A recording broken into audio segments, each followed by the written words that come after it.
Buenas tardes. En nombre de la doctora Patricia Galeana, directora general de este instituto, le damos la más cordial bienvenida a todos ustedes a este curso. En esta ocasión contamos con la participación del distinguido doctor José Arturo Aguilar Ochoa. El doctor es licenciado en Historia por la Facultad de Filosofía y Letras de la Universidad Nacional Autónoma de México. Asimismo, es maestro y doctor en Historia del Arte por la misma institución. En la actualidad se desempeña como profesor de tiempo completo en el Instituto de Ciencias Sociales y Humanidades Alfonso Vélez Pliego de la Benemérita Universidad Autónoma de Puebla. El doctor Aguilar ha sido profesor de la Universidad de las Américas Puebla en el Departamento de Relaciones Internacionales y como profesor invitado en la Facultad de Ciencias Políticas y Sociales de la UNAM. También ha estado impartiendo clase en la Escuela del Hábitat en la Universidad Autónoma de San Luis Potosí. Es especialista en el siglo XIX con temas como historia de la litografía, el grabado y la fotografía mexicana.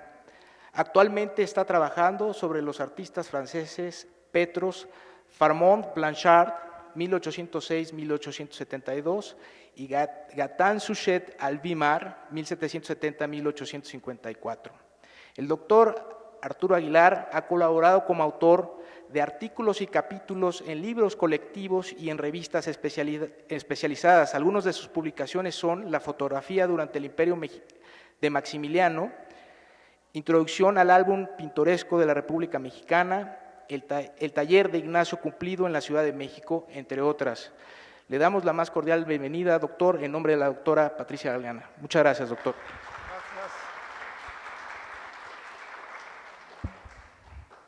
Buenas tardes a todos. Agradezco la presencia de todos ustedes y sobre todo la aceptación de la propuesta de este curso, porque quiero señalar que la propuesta surgió por un servidor ante la doctora Patricia Galeana para recordar este periodo que se llama precisamente la República Trausmante. Ok.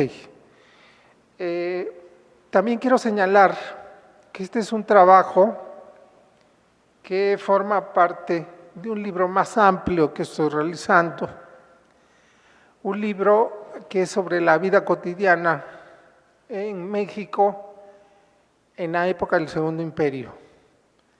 Y uno de los capítulos precisamente que trato en este libro y que he desarrollado es las vicisitudes y el viaje que realizó don Benito Juárez en el norte del país durante estos años, 1863-1867. Es un trabajo que está abierto todavía a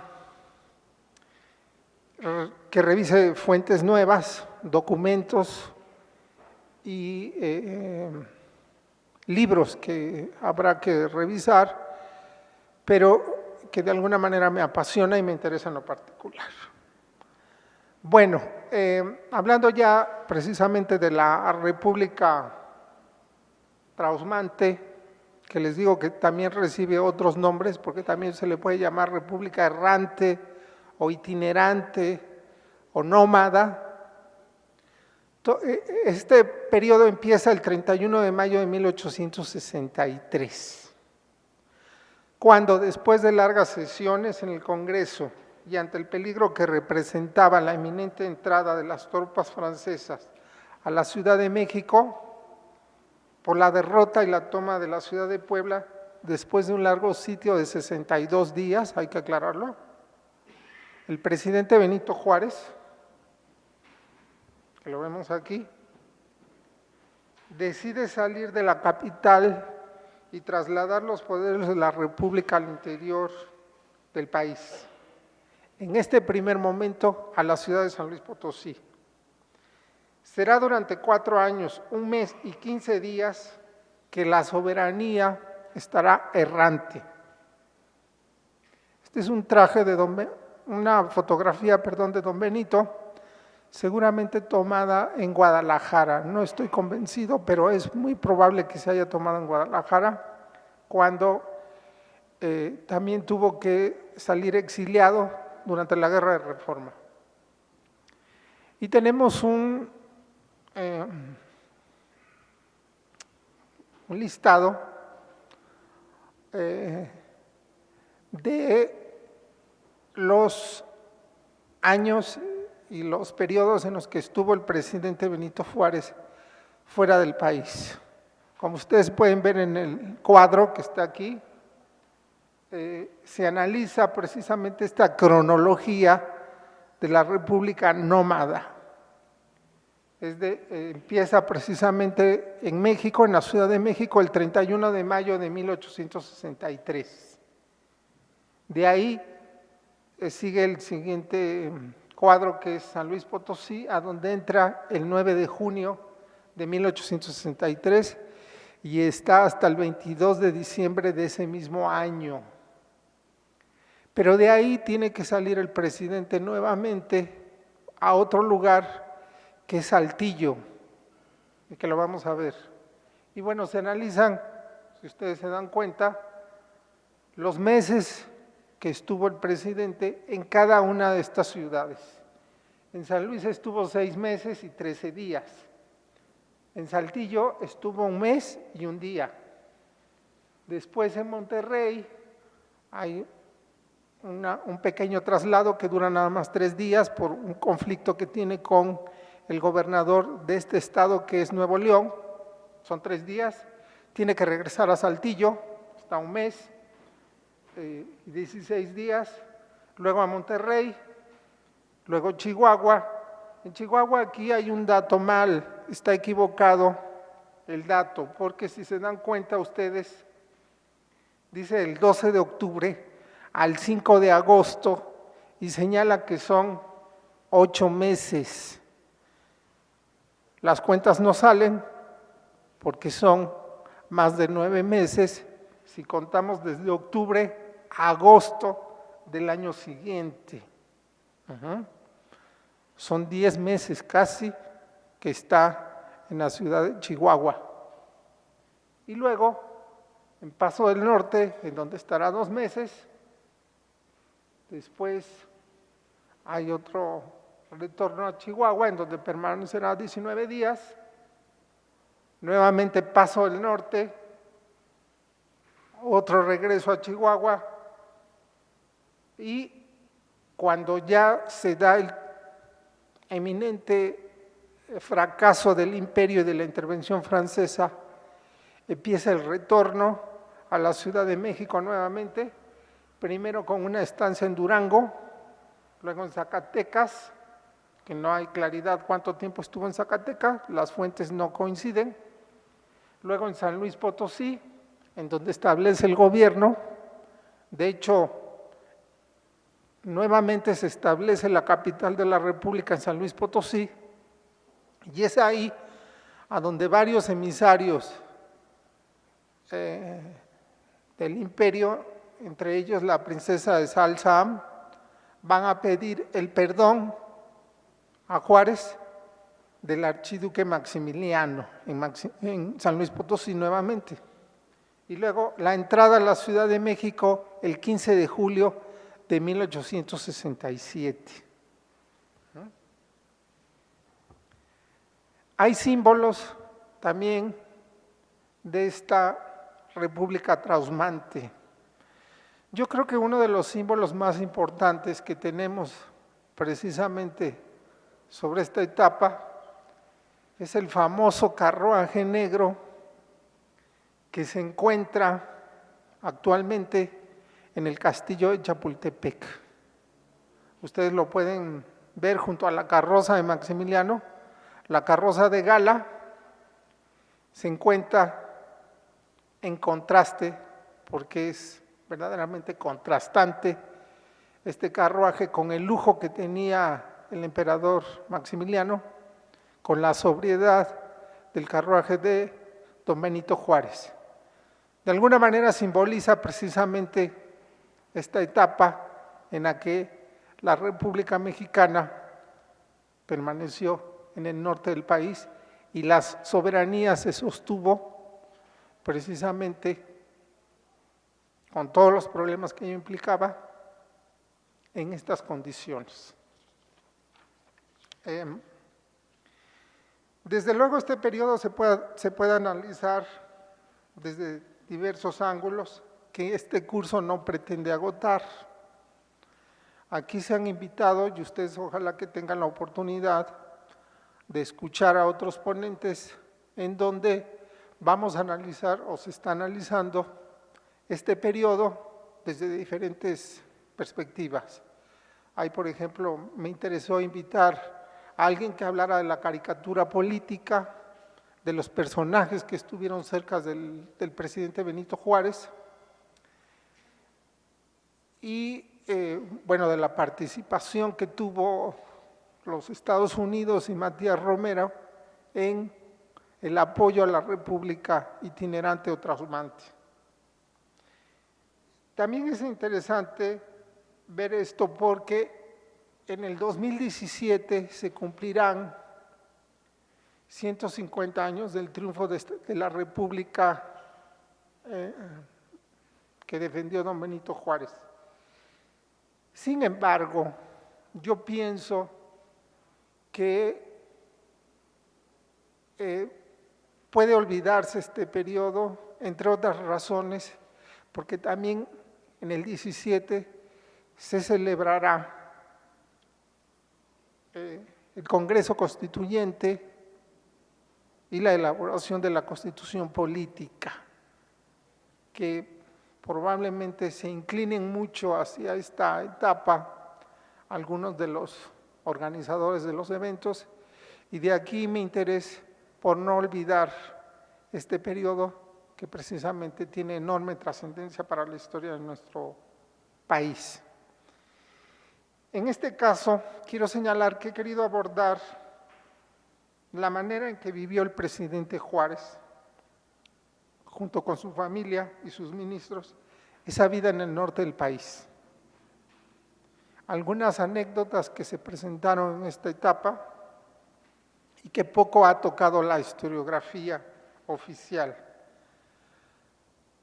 También algo que me di cuenta es que algunos biógrafos de don Benito Juárez, como Hilarión Frías y Soto, Justo Sierra, Francisco Bulnes, Ralph Roeder, Josefina Zoraida Vázquez o Brian Hammett, apenas describen esta etapa porque lo vinculan dentro de toda la obra y la trayectoria que tuvo don Benito Juárez en el siglo XIX y sobre todo en la trascendencia que tuvo la aplicación de las leyes de reforma. Otro aspecto que también se analiza es los decretos, proclamas, acciones de defensa contra el invasor y las leyes que se elaboraron durante este periodo. Yo quiero tocarlo de una manera mucho más humana y sobre todo registrar el paso que dejó en el norte del país la presencia de don Benito Juárez.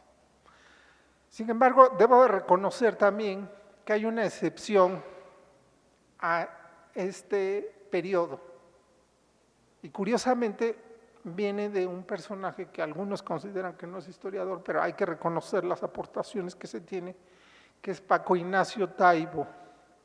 Paco Ignacio Taibo elaboró precisamente un programa que se puede conseguir, aunque es difícil, sobre esta ruta del exilio que tuvo el presidente Benito Juárez. Pero me extraña que sea, más que el biógrafo de Juárez, una persona que se ha dedicado a la novela y a otros estudios que precisamente los historiadores que se han dedicado a la figura del benemérito. La trascendencia que tiene esta etapa histórica. Yo quiero decir que Juárez ha sido un personaje que ha tenido críticas desde el siglo XIX, desde diferentes ángulos. Se ha criticado, por ejemplo, el tratado que realizó con los Estados Unidos, el Tratado Manley-Ocampo, en donde comprometió la soberanía del país. Se le ha cuestionado también su autoritarismo y el mantenerse en el poder después de haber triunfado la República, entre otras muchas cosas. Es un personaje que la historia reciente ha revisado, controvertido, y que sin embargo, bueno, tiene estos aspectos. Sin embargo, considero que la parte más importante para mí de Juárez, además de las leyes de reforma, es precisamente haber mantenido vigente y haber enfrentado la intervención francesa como lo hizo durante estos 4 años. Aquí precisamente hago un resumen de uno de los puntos que me interesa resaltar. Contrasta su conducta, como ven aquí, después de 1863, con los líderes nacionales de 1847.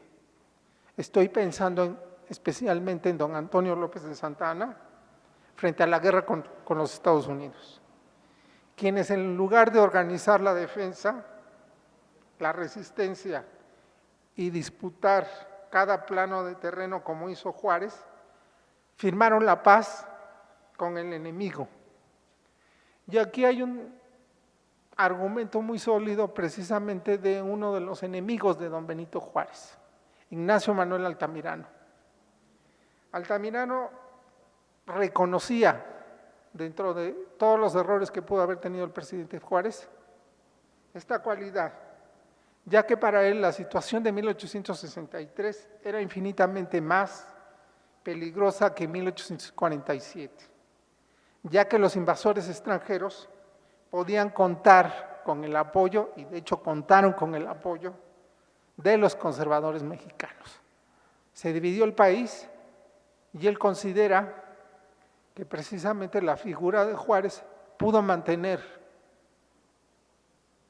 la lucha con un mayor esfuerzo que pudieron haber hecho Santa Anna y otros militares ante la guerra con los Estados Unidos. ¿Qué fue lo que hizo Santa Anna cuando la derrota era inminente en el país en 1847? Sale, se va, señores, dejo el paquete y me voy.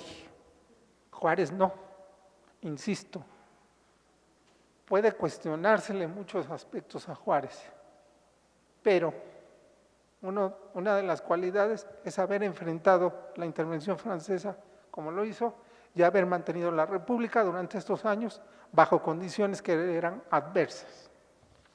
Este es un primer punto. El segundo punto también de la República itinerante sirvió para catalizar o como catalizador del nacionalismo mexicano, que pese a los tropiezos fue más importante que en la guerra de los Estados Unidos. Y en este caso también la figura del indio de Guelatao concentró la resistencia republicana, pues sabía que pese a la intervención e incluso al establecimiento de un imperio, había un presidente legítimo que no solo se dio por vencido en ningún momento. Entonces, para mí, y aquí podemos discutirlo porque habrá diferentes opiniones, pero dos aspectos importantes que hacen a la figura de don Benito Juárez. Única es precisamente haber aplicado las leyes de reforma y haber enfrentado la intervención francesa como lo hizo. Este es otro retrato de don Benito. Sabemos que él sale con sus ministros. Yo me he dado a la tarea un poco de buscar y recorrer estos lugares en donde estuvo el presidente en el país, porque es una ruta bastante grande. Un aspecto que también en algún momento manejaron los intervencionistas franceses es que don Benito Juárez había salido del país. Después de estar en Paso del Norte, se aseguró que el presidente había abandonado la República Mexicana, había cruzado la frontera con los Estados Unidos y por lo tanto había perdido autoridad como presidente, algo que definitivamente no fue cierto y que Juárez se negó a hacer, a pesar de los peligros en los que se pudo haber involucrado. Bueno, esta es una imagen un poco de metáfora del carruaje, la República bajo el brazo que se ha simbolizado, pero yo quiero que veamos en el mapa la ruta que tiene el presidente que ya teníamos en la cronología. Se ha calculado que son 7.600 kilómetros de la Ciudad de México, toda esta ruta. 4 años, más de 4 años, y en este recorrido en el que el presidente va a atravesar pueblos, haciendas, ranchos, el desierto, enfrentar a enemigos políticos de su propio partido, e incluso estar en algún momento a punto de ser atrapado por las tropas intervencionistas francesas. Entonces, si se dan cuenta, es un territorio muy amplio, que la otra alternativa podría haber sido que el presidente se hubiera refugiado en los Estados Unidos. Es algo que algunos le propusieron y él no salió del país. Finalmente vemos la ruta, México-San Luis, Matehuala, Monterrey, con las entradas en Saltillo, de Saltillo y bueno, regresa y tiene que atravesar el desierto de Coahuila, Mapimí, Nazas, Parral, Chihuahua y luego Paso del Norte, que ahora es Ciudad Juárez. Ciudad Juárez que precisamente recibe este nombre porque estuvo don Benito Juárez en este lugar.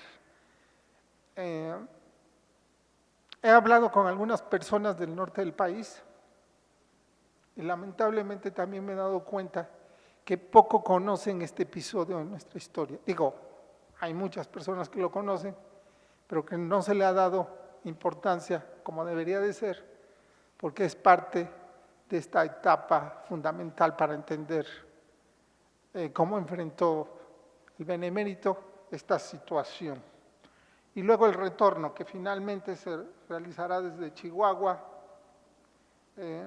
hacia abajo, Durango, Zacatecas, Fresnillo y San Luis Potosí. San Luis Potosí después cuando regresa a la Ciudad de México el 15 de julio de 1867. Él llega el 13 de julio, pero se hospeda primero en el Castillo de Chapultepec para que le preparen su entrada. Porfirio Díaz le prepara la entrada y luego regresa, hace su entrada el 15 de julio de 1867. Un punto importante es que don Benito se va con su familia, con doña Margarita Maza de Juárez. Aquí tenemos una foto de ella con sus hijas. Es interesante que no se tiene una foto, quizás por las costumbres de la época, de la familia completa. No tenemos una foto, una fotografía de don Benito con todos sus hijos y con doña Margarita. Tampoco está una foto de doña Margarita con su hijo Benito Juárez Maza. No sabemos por qué fue lo que pasó. Finalmente sabemos que la esposa de don Benito Juárez acompaña al presidente en esta ruta, primero en San Luis Potosí y luego en Monterrey. Sin embargo, en Monterrey se decide que la familia corre peligro y que no es posible que todos permanezcan juntos. Entonces, decidiendo qué es lo que se tiene que hacer, se plantea un recurso muy importante, una salida que a mí me pareció adecuada, o que pareció adecuada en ese momento, y es que la esposa del presidente con sus hijos, con todos sus hijos, salga para los Estados Unidos y vaya a encontrar refugio en Nueva York. Hay que señalar también que en esta decisión influyó mucho el hecho de que don Benito Juárez pudiera contar con el apoyo de su yerno, Pedro Santacilia, que se había casado recientemente precisamente con una de sus hijas, con Manuela, en 1863, unos días antes de que salieran del país. Y bueno, como vio la prensa, es algo que ustedes van a encontrar después en una presentación que vamos a tener, porque precisamente Manuel Barajas, el Fisgón, les va a hablar de cómo se vio precisamente esta salida del presidente a través de la prensa mexicana y de algunas caricaturas como la de la orquesta. Aquí, por ejemplo, vemos cómo el presidente va cambiando de lugar, San Luis Potosí, Oaxaca, Monterrey, Nuevo León, en fin, se criticó mucho. Se repetía de alguna manera el primer exilio que tuvo don Benito Juárez, cuando se le llamó la República Enferma, o la familia enferma más bien. Este es el primer lugar que llega don Benito Juárez.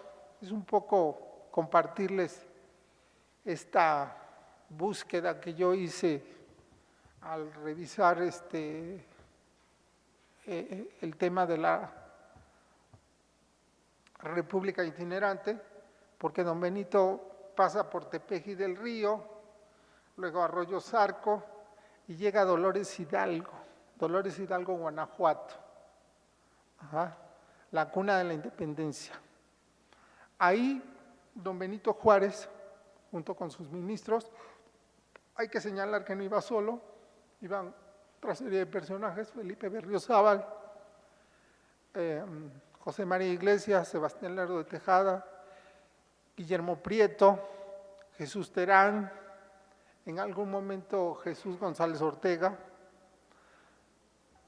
y que se fueron separando a lo largo del tiempo. Pero bueno, un punto interesante es que visitan la casa de don Miguel Hidalgo y Costilla y deciden, el benemérito decide crear un libro de visitantes distinguidos, que aún ahora se puede ver. El primero que lo firma es don Benito Juárez, precisamente, y sus ministros. Yo los invito que si tienen oportunidad alguna vez de ir a Dolores Hidalgo, vayan a la casa del cura Hidalgo y vean precisamente dónde está este álbum que tiene las firmas del paso de don Benito por este lugar. Y que curiosamente después Maximiliano llega ahí a celebrar la independencia. Pasan también por San Felipe Torres Mocha, la Hacienda de Pozos en San Luis Potosí, en fin. Esta es otra caricatura de Juárez por todas partes, representado como un indio con su huacal, que está huyendo. Este es del periódico Doña Clara, y que obviamente criticaban esta idea de que el presidente se había aferrado a mantener el poder a costa de todo. Se establece finalmente en San Luis Potosí. Este es el Palacio de Gobierno de San Luis Potosí. Está remodelado. Tuve curiosidad de ir para saber por dónde había estado el presidente Benito Juárez, perdón, estoy pensando en Porfirio Díaz. Y hay algunas placas y hay un salón que precisamente recrea el lugar en donde se hospedó el presidente. Ahí establece su gobierno durante un tiempo. Este es el salón en donde, es una imagen que no tomé, que la tuve que bajar, pero que registra este paso del presidente por San Luis Potosí. Ahí don Benito Juárez va a lanzar un discurso muy importante en donde resume de alguna manera esta presencia en el norte del país. Y dice lo siguiente, voy a citar una parte. Por graves consideraciones ligadas con la defensa de la nación, mandé que nuestro ejército evacuase la Ciudad de México sacando los abundantes materiales de guerra que allí teníamos aglomerados. Y ordené que la ciudad de San Luis fuera provisionalmente la capital de la República. Reconcentrado el enemigo en un punto como ahora, será débil en los demás. Y diseminado será débil en todas partes. Esta es una frase que don Benito Juárez vaticina porque él estaba convencido que era difícil que el ejército francés pudiera dominar el país por lo extenso que era. Estaba convencido y dice lo siguiente: se engañaron los franceses creyendo enseñorearse de la nación al rumor solo de sus armas. Ahora se engañan miserablemente lisonjeándose con domeñar al país, cuando apenas empiezan a palpar las enormes dificultades de su desatentada expedición. ¿Qué pueden esperar cuando les opongamos por ejército a nuestro pueblo todo y por campo de batalla nuestro dilatado país? Creedme, compatriotas, bastarán vuestro valor, vuestra perseverancia, vuestros sentimientos republicanos, vuestra firmísima unión en torno del gobierno que elegisteis como depositario de vuestra confianza, de vuestro poder y de vuestro glorioso pabellón, para que hagáis morder el polvo a vuestros injustos y pérfidos enemigos. Olvidad vuestras querellas, poner a un lado vuestras aspiraciones, sean razonables o no. Si por causa de ellas os sentís menos resueltos y determinados a la defensa de la patria, porque contra esta nunca dejaremos de tener razón. Bueno, don Benito permanece en San Luis Potosí un tiempo, pero el avance se da inmediatamente, las fuerzas francesas siguen avanzando y tiene que abandonar el país más hacia el norte. Llega al Venado, San Luis Potosí, en diciembre de 1863. Ahí curiosamente no me encontré ninguna placa, ningún edificio en donde pudiera constatar que estuvo el presidente.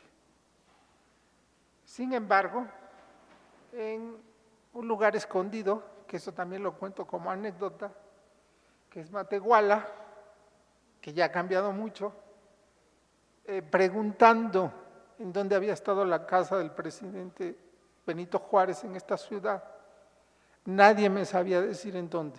Es sorprendente, ¿no? Porque a mí me sorprendía mucho que no me supieran decir exactamente en dónde. Y bueno, finalmente hablando con un cronista, me dijo, creo que hay una placa en una casa pequeña y que ahora tiene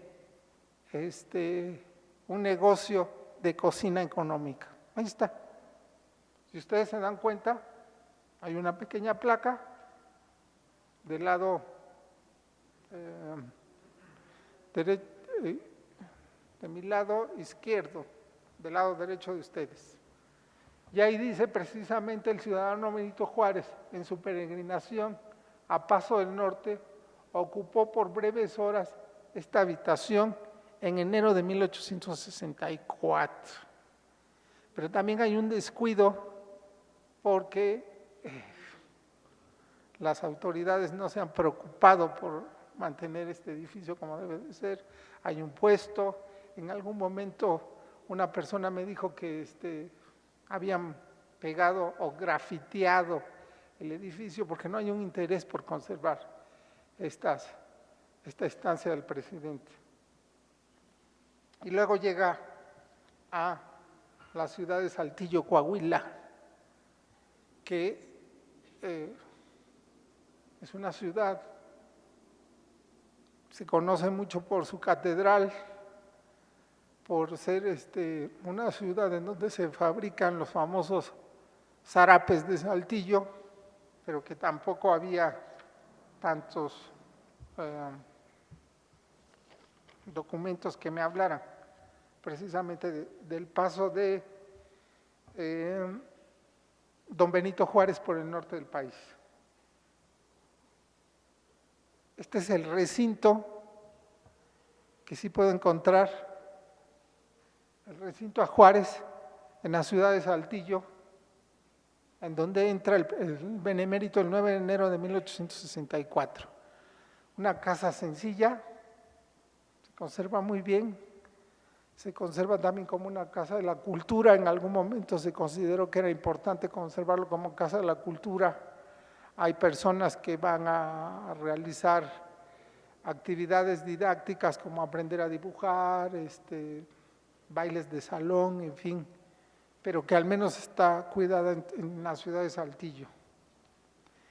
En Saltillo hay que señalar que don Benito Juárez se enfrenta a un problema muy importante, que es precisamente el cuestionamiento que le hacen algunos miembros de su propio partido para que renuncie a la presidencia. Le piden que para llegar a mejores arreglos con los intervencionistas franceses, ceda su puesto como presidente de la República al presidente de la Suprema Corte de Justicia, que en ese entonces era el general Jesús González Ortega. Son 3 gobernadores los que le piden esto, a los cuales Juárez argumenta con elementos legales que no lo puede hacer porque la situación de la patria es difícil y que amerita que él se mantenga en su puesto. Por eso quizás un historiador de Chihuahua, que es José Fuentes Mares, decía que Juárez era mucho más peligroso con las leyes en la mano que con una pistola, porque sabía defenderse y sabía cómo hacerlo. Esta es parte también del edificio. Hay un monumento en donde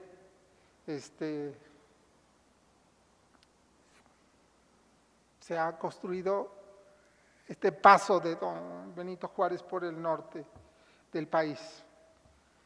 Él dice que no extraña el que se hayan ocupado algunos,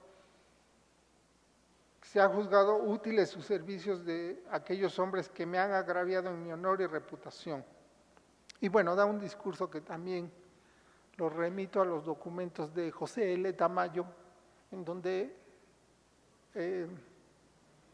con argumentos de derecho legal esgrime ante sus enemigos y finalmente detiene por este momento la lucha que va a tener contra los que quieren que deje la presidencia de la República, y que además no es un puesto sencillo porque no es algo que pueda mantenerse tan fácilmente. Monterrey en 1864. En Monterrey también me di cuenta de que no existe, como debería de existir en el barrio viejo de la ciudad de Monterrey, un registro del paso del benemérito por esta ciudad. ¿Qué fue lo que pasó? El antiguo palacio de gobierno se transformó en 1895 en otro nuevo palacio y el lugar en donde estuvo el benemérito se olvidó. Entonces, bueno, finalmente no se conservó este lugar, que hubiera sido importante que se mantuviera para mí, ¿no? En Monterrey también se dice que el benemérito recibió una carta de Maximiliano de Habsburgo invitándolo a que se uniera a colaborar en su gobierno, a lo que don Benito Juárez contestó con otra carta que también quiero aclarar, no se ha comprobado que sea auténtica, en donde él dice que no puede colaborar con un gobierno que se sostiene por una potencia extranjera, por una invasión, que definitivamente contesta de manera amable, pero que es imposible que él colabore con esto. En Monterrey nace su último hijo, su hijo Pepe, en 1865, y también su primera nieta, María, hija de Manuela Juárez Maza y de Pedro Santacilia.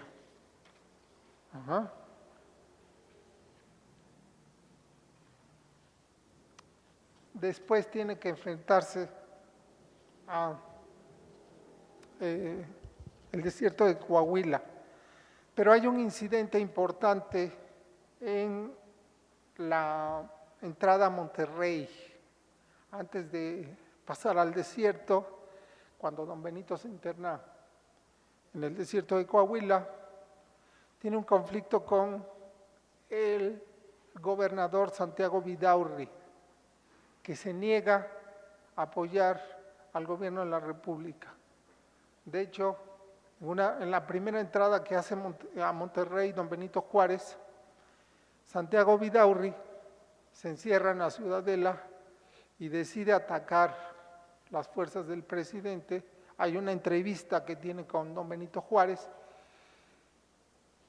pero a la cual no se llega a ningún arreglo porque se convierte en enemigo acérrimo del presidente. Está también en Viesca, Coahuila, esto es el desierto, y bueno, quiero traerles el retrato de Santiago Vidaurri, en donde, gracias al apoyo de algunos generales como el general José María Patoni, Miguel Negrete, Felipe Berriozábal y algunos leales a la República, puede conseguir que Santiago Vidaurri renuncie a la gobernatura del estado de Nuevo León, se exilie en Texas, pero no evitar que Santiago Vidaurri después decida declararse a favor del imperio, como lo dice aquí. Hay un documento que incluso publica en los periódicos, porque esto apareció en algunos periódicos, en septiembre de 1864, en donde dice: yo, el inscrito, declaro reconocer al emperador Maximiliano como legítimo soberano de México y me someto a su autoridad. Además, me comprometo sobre mi honor a no emprender ningún conato que tuviera por objeto atacar al gobierno imperial de México. Estamos hablando del gobernador de Nuevo León, que era un cacique y al que se tuvo que enfrentar don Benito Juárez, que no fue el único problema que enfrentó en este periodo de la República Trashumante. Cualquier persona o cualquier presidente a lo mejor hubiera decidido renunciar o salir al paso de esto, y el presidente Juárez decidió no hacerlo. Sin embargo, les digo que él tiene que salir de Monterrey y enfrentarse al desierto. Guillermo Prieto nos ha dejado, que era uno de los acompañantes, una recreación de lo que enfrentaron en el desierto. Él dice lo siguiente: cuando llegaron después de pasar Monclova,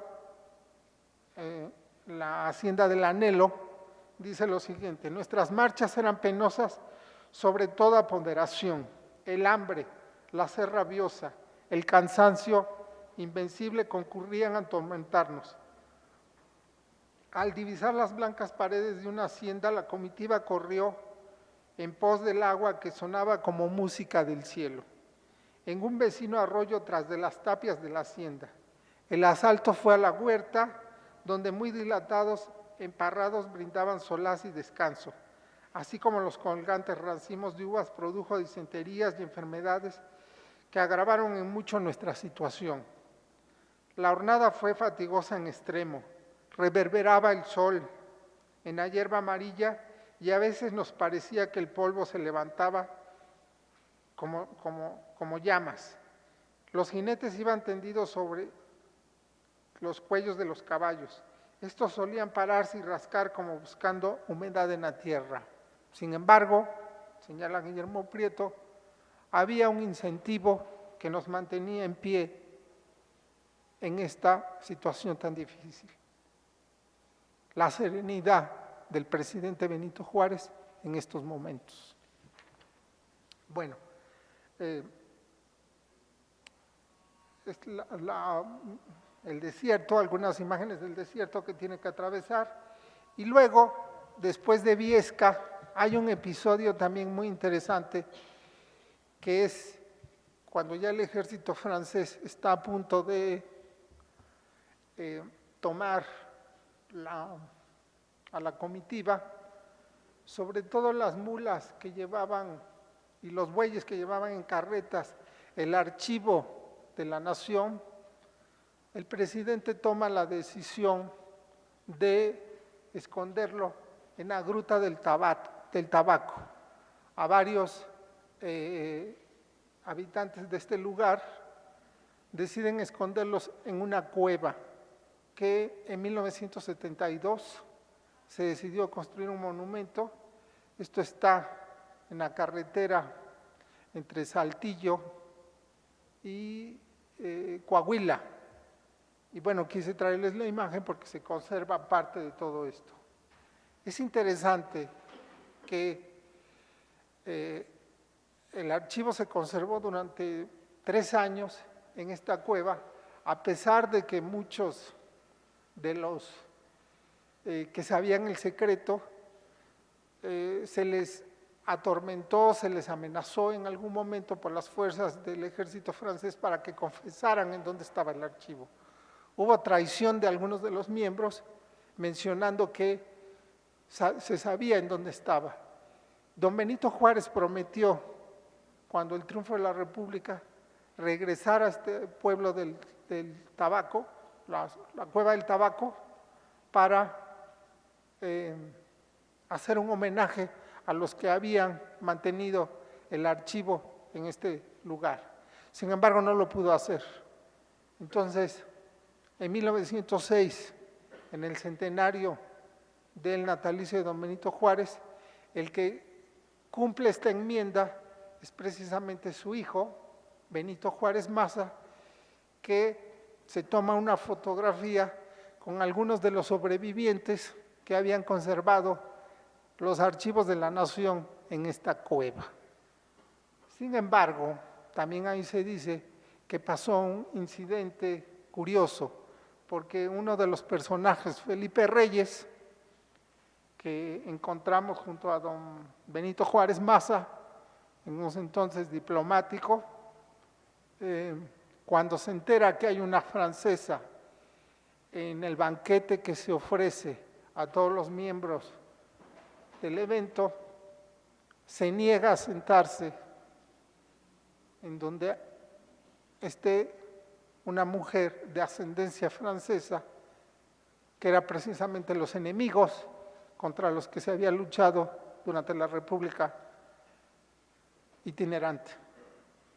Lo que no sabía Felipe Reyes es que esa francesa era esposa de don Benito Juárez Maza, que genera un problema ahí interesante, pero bueno.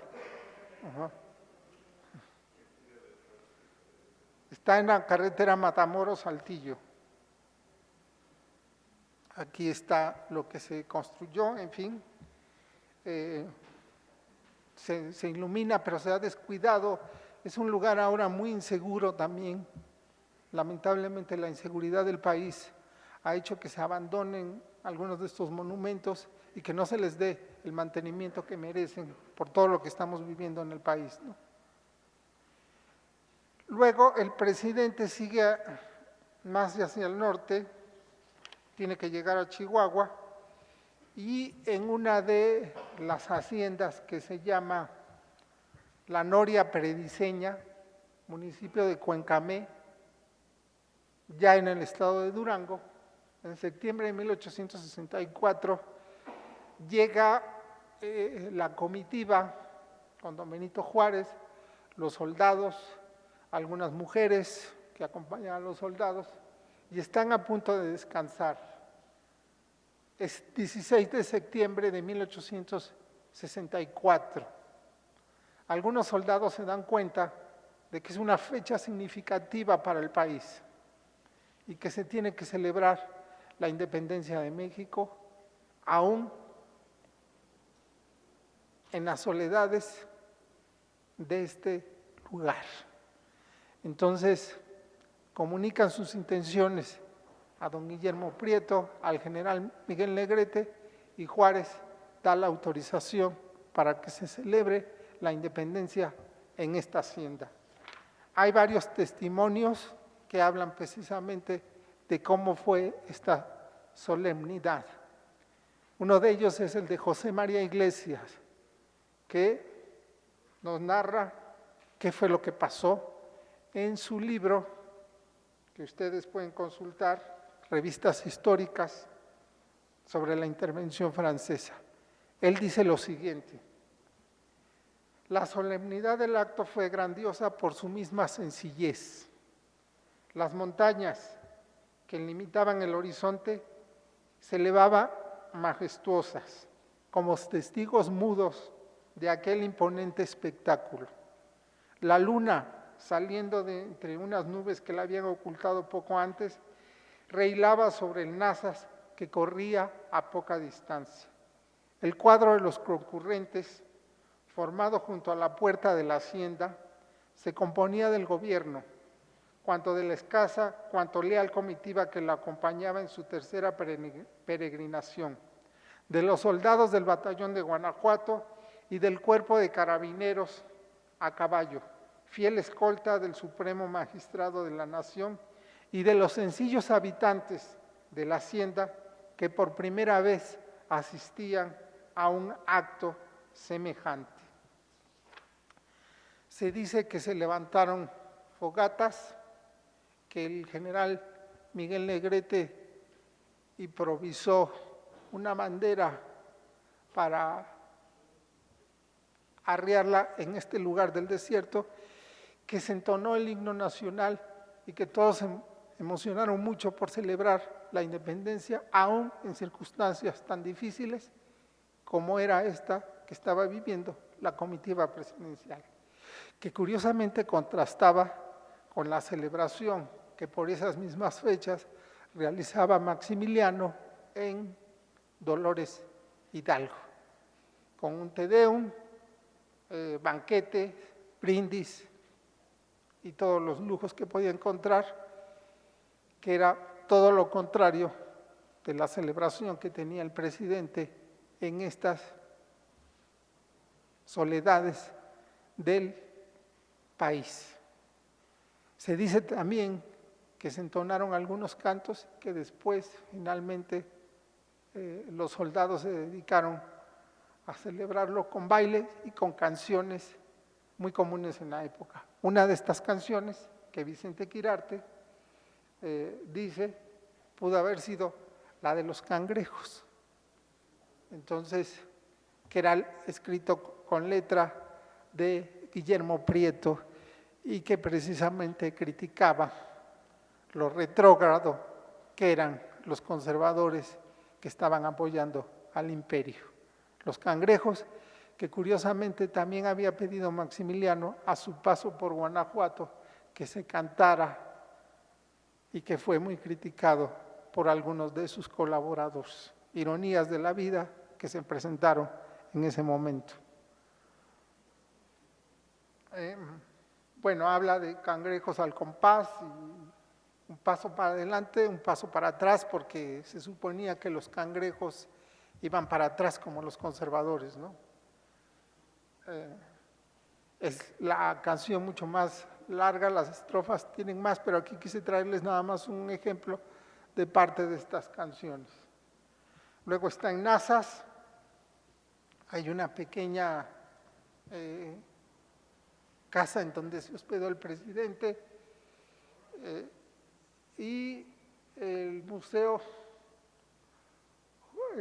Casa Juárez, o Museo de la Lealtad Republicana, que le pusieron los chihuahuenses a esta casa, que ahora es museo, y que alberga la presencia del presidente precisamente en el norte del país. Aquí hay que señalar que don Benito Juárez sufre algunos problemas en relación con su vida familiar. No sabe después de un mes cuál es el destino que tiene la familia. No había recibido noticias de doña Margarita ni de qué había pasado con ellos. En algún momento se le dijo que pudieron haber sido atrapados por los franceses. Entonces estuvo preocupado durante mucho tiempo hasta que recibió una carta que finalmente lo tranquiliza y le permite tener más calma por lo que estaba pasando, ¿no? En Chihuahua también se suceden diferentes acontecimientos, se les recibe con bailes y brindis y homenajes. También quiero señalar, por ejemplo, que en uno de los pueblos que se encontró don Benito Juárez, todos los miembros del pueblo decidieron irlo a saludar uno por uno y saludarle con un abrazo, porque reconocían el gran valor que tenía don Benito Juárez para la defensa de la República. En uno de estos pueblos también se cuenta que se acercó un ciego que traía un tambor. Los ministros no querían dejarlo pasar porque pensaban que iba a pedir alguna limosna o algo al presidente. Pero sin embargo, alguien, y el mismo presidente dijo que quería escuchar lo que este ciego decía, y que habló con una elocuencia que algunos de sus ministros rescataron y dejaron un testimonio de lo que dijo este ciego. Quiero señalar lo que se mencionó en una de estas presencias. Dice: nunca tanto como ahora he deseado la vista para ver al hombre más eminente de mi país. Dicen los que ven que el sol es más hermoso en su ocaso que al principio o en la mitad de su carrera. Y así me parece a mí más grande el presidente de la República en este remoto estado que en México, mandando a los que mandan. Sus eminentes virtudes me son bien conocidas, porque hay cosas tan claras que hasta los ciegos las ven. Después de esta peroración, el ciego tocó su tambor, una diana con habilidad y entusiasmo, y le dio un saludo al presidente. Bueno, finalmente llega a Chihuahua. En Chihuahua también se entera de la muerte de sus hijos, en donde hay unas cartas de dolor con Pedro Santacilia, lamentándose sobre todo el gran sufrimiento que representa para la familia la pérdida de estos hijos. Y sin embargo también recibe algunas muestras de simpatía por parte de otros gobiernos. Es el momento cuando el Congreso de Colombia le otorga el título de Benemérito de las Américas. Y felicitaciones de otros países latinoamericanos como Perú y Argentina. Sin embargo, en julio de 1865, una ofensiva general contra las fuerzas de resistencia en el norte puso en peligro a Chihuahua y obligó a Juárez a retirarse nuevamente. hacia la frontera en los primeros días de agosto. Él le dijo a su familia, este chubasco será pasajero y no importa un triunfo definitivo del enemigo. Ante esto, él decide ir a Paso del Norte, en donde, por cierto, hay aquí una réplica del carruaje. Es interesante que hay muchas réplicas del carruaje de don Benito Juárez en todos estos lugares, porque no es el auténtico está o el que se supone que es el auténtico en el castillo de Chapultepec, pero han querido dejar registro de esto en el norte del país. Esta es la casa donde estuvo en Chihuahua, y luego este es Paso del Norte, hoy Ciudad Juárez. Alguien lo combinó y le dijo al presidente, don Benito Juárez, que era lo mejor para estar más seguro atravesar la frontera con los Estados Unidos y refugiarse en los Estados Unidos.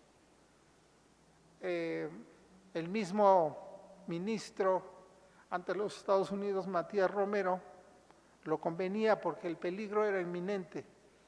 Sin embargo, se dice también, no se ha comprobado si es leyenda o cierto, que ante estas súplicas y de un miembro del gobierno en Chihuahua, le contesta al presidente lo siguiente, resumiendo de alguna manera el pensamiento de don Benito Juárez. Le dijo lo siguiente, quiero leer lo que mencionó, cuando le pedían que saliera del país. Señor Luis, le dijo, nadie mejor que usted conoce este estado. Señáleme el cerro entonces más inaccesible, más alto, más árido, y subiré a la cumbre y me moriré ahí de hambre y sed, envuelto en la bandera de la República, pero sin salir de Chihuahua y sin salir del país. Eso nunca lo haré. Finalmente, don Benito regresa a Chihuahua para 1866. La caída del imperio es evidente. Napoleón III no puede mantener el ejército. Hay evidencia de que el imperio está derrumbando. Se recibe la noticia de que la emperatriz Carlota sale para Europa en busca de ayuda de Napoleón y del Papa, y el triunfo de la República es evidente. Los 4 años que han pasado le dan nuevos ánimos al presidente para finalmente enfrentarlo. Y bueno, está el retorno, que esto es parte de otra historia que no me voy a detener, que estaba en el mapa, en Ciudad Juárez. Curiosamente no se conserva el lugar en donde estuvo el presidente, pero sí se construyó un monumento y está nuevamente el retorno de don Benito Juárez. Si recuerdan el mapa en donde lo señalamos, Chihuahua, luego de Chihuahua a Durango, Zacatecas, San Luis Potosí, bueno, no recuerdo exactamente el orden en este momento, pero en San Luis se reciben, como ya había mencionado, las noticias del triunfo en Querétaro y finalmente la orden para que se fusilen en el Cerro de las Campanas a los que colaboraron con el imperio, que habían sido sobre todo los principales colaboradores, que en este caso era Tomás Mejía, Miguel Miramón, Maximiliano, ya antes se había fusilado a Méndez. El asedio a la Ciudad de México se mantiene a pesar de que Leonardo Márquez sigue aferrado en defender la ciudad y no apoyar al imperio de Maximiliano en Querétaro. Y bueno, finalmente el triunfo de la República y el retorno del presidente que había mantenido la fe y la convicción de que iban a triunfar en este momento difícil para el país, pero con la seguridad de que tenía la razón de su lado. Él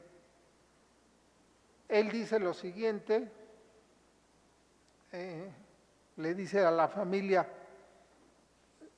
que el camino ha sido una constante ovación por los pueblos que le han tributado al gobierno hasta mi llegada a este punto.